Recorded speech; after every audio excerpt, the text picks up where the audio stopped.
Mais bonjour, ça va bien? Ça c'est bon. Moi je vais avertir les gens qu'un jour on va mourir. Ouais, normalement. Alors moi je fais des reportages, je suis youtubeur. Vous connaissez YouTube? Ouais, c'est que je connais YouTube, oui. Eh ben je vais dans la rue, discuter avec les gens comme vous, sans les envoyer quelque part, parce que je suis pas un témoin de Jéhovah, je remplis pas les bancs des églises, ni une secte, ni une mosquée, rien. C'est pour vous dire qu'un jour on va mourir. Mais Et après, qu'est-ce qui se passe après la mort? Dieu va nous juger. Hein? Sur le mot, Dieu va nous juger. Hein. Ah, ben Dieu va vous nous juger. Ah ouais, ouais. Ah, vous croyez en Dieu alors? Ah, pourquoi pas? Ah oui, vous êtes quoi, musulman ou chrétien? Je suis musulman. Donc, vous savez que si vous êtes musulman, Dieu va vous juger sur la loi de Moussa. C'est la loi de Moïse que les musulmans acceptent, les 10 commandements. Non, non, non, non. Dieu va nous juger sur la loi de Mohammed sallallahu alayhi wa sallam. Ah ben regardez, moi j'ai lu le Coran, j'ai vu quelque chose qui m'a scotché. Il y a un chemin au paradis, dans le Coran qui emmène au paradis. Et à l'entrée de ce paradis, il y a un homme qui est vivant. Moi, je pense que nous serons jugés par rapport au bien ou au mal qu'on aura commis sur terre. Ouais, Tu mentiras pas, tu ne voleras pas, tu mettras toujours Dieu, lui, en premier dans ton cœur. Tu honoreras toujours tes parents. Tu ne commettras point d'adultère. Mais entre nous, là, est-ce qu'on peut dire à Dieu, Seigneur, moi, tu me dois absolument le paradis.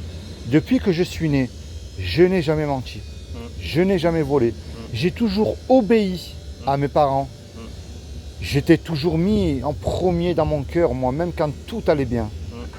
J'ai jamais trompé ma femme. Mais Jésus a dit, quiconque a regardé une femme avec de la convoitise, on a commis un adultère. Bon, les femmes, elles regardent aussi, hein, faut dire la vérité. Vous voyez pourquoi elle est belle, cette loi? Parce qu'elle montre que j'ai pas le droit, moi, de vous juger. Si vous avez commis quelques péchés, je les ai commis aussi. Moi, je peux pas vous juger, moi. Je peux pas dire que je suis mieux que vous, c'est pas possible. Mais moi, cette loi-là, elle me montre qu'elle m'emmène en enfer. Parce que j'ai cassé la loi de Dieu, là. Et là, c'est pas la loi des hommes. Maintenant, Dieu est amour parce qu'il nous aime. Il nous a créé, Dieu.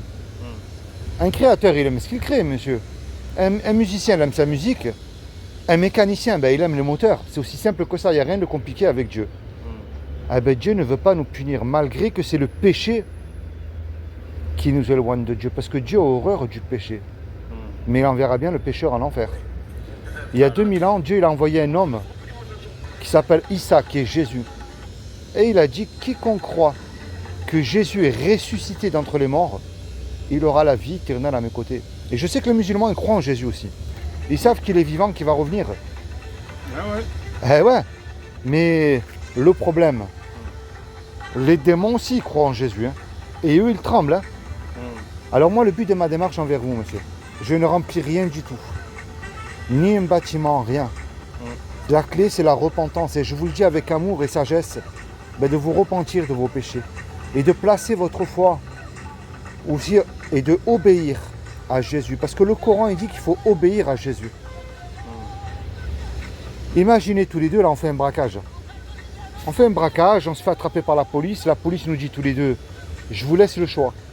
Vous me donnez 15 000 € de caution, ou je vous envoie tous les deux 15 ans en prison. On n'a pas l'argent parce que tous les deux, on s'est fait attraper par la police. Et on ne peut pas revenir en arrière et effacer le mal qu'on a fait. Et on ne peut pas dire, monsieur le juge, moi, sur la vie de ma mère, je ne recommencerai plus si vous me laissez partir, vous êtes bon miséricordieux. Ça ne marche pas, ça. Le juge, il va dire, je suis bon miséricordieux, c'est vrai. Mais moi, je ne veux rien savoir, vous me donnez l'argent de la caution, vous partez en prison. On se regarde tous les deux, on ne sait plus quoi faire.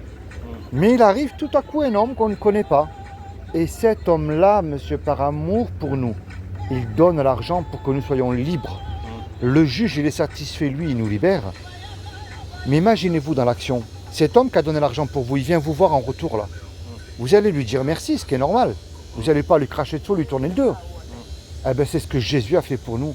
Quand Jésus le Christ est mort à la croix pour nos péchés, il nous a réconciliés avec Dieu. C'est pour ça que son sang a coulé pour nous. C'est le seul qui n'a jamais péché. Et c'est le seul qui est vivant. Et c'est à lui seul que nous devons obéir. Et pourquoi je dis obéir? Regardez ce que dit le Coran.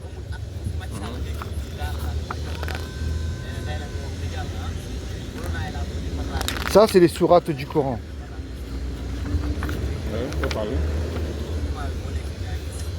Le Coran enseigne que le véritable musulman doit obéir à Jésus. Ça, c'est la sourate l'ornement 43-63. Et quand Jésus apporta l'épreuve, il dit, là c'est Jésus qui parle, je suis venu à vous avec la sagesse et pour vous expliquer certains de vos sujets de désaccord. Craignez Dieu, craignez Allah et obéissez-moi. Le Coran enseigne que le véritable musulman doit suivre l'Injil, c'est-à-dire lire la Bible. C'est la Torah et l'Injil.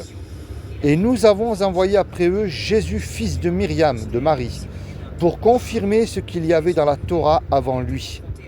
Et nous lui avons donné l'Évangile, c'est-à-dire l'Injil, où il y a guide et lumière, pour confirmer ce qu'il y avait avant dans la Torah avant lui.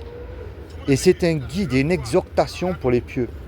Dans le Coran, il y a écrit que, je crois que c'est dans la sourate Myriam, 71 ou 72, que de nombreux êtres humains iront en enfer dans le Coran, mais sauf les pieux, hériteront d'aller en enfer. Les pieux.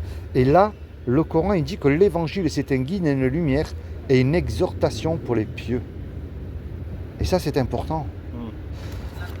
Je sais que les musulmans ils disent que nous on doit suivre le prophète Mohammed.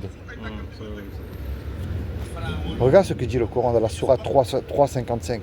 Rappelle-toi quand Dieu dit là, c'est Dieu qui parle. Ô Jésus, certes, je vais mettre fin à ta vie terrestre. T'élever vers moi et te débarrasser de ceux qui n'ont pas cru.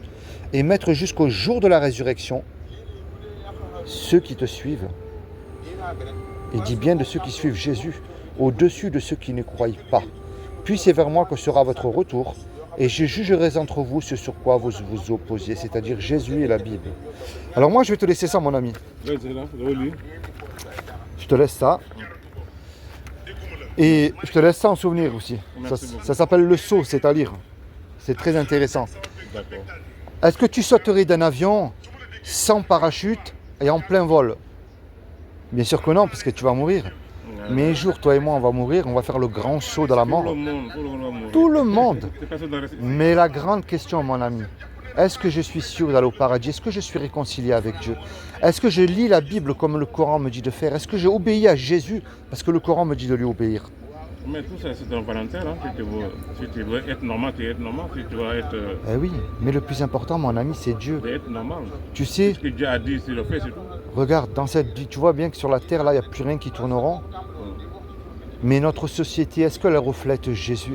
Est-ce qu'on voit Jésus? Est-ce qu'on voit Dieu dans notre société? Non. Est-ce que tout le monde aime son prochain comme soi-même? Non. Est-ce qu'on aide son prochain? Non. Que ce soit musulman, chrétien, bouddhiste, c'est tous pareil. Hein? On préfère le moi et notre poche. Mais ce n'est pas ce que nous demande Dieu. Dieu nous demande de l'aimer, de l'adorer, de le suivre, et c'est lui qui nous bénit. Il nous demande de mourir à nous-mêmes, de redescendre, et c'est lui qui nous élève. C'est ça qu'il demande Dieu, mon ami. Sois béni, toi et toute ta famille. Hein? Et merci, maman. Bonne journée.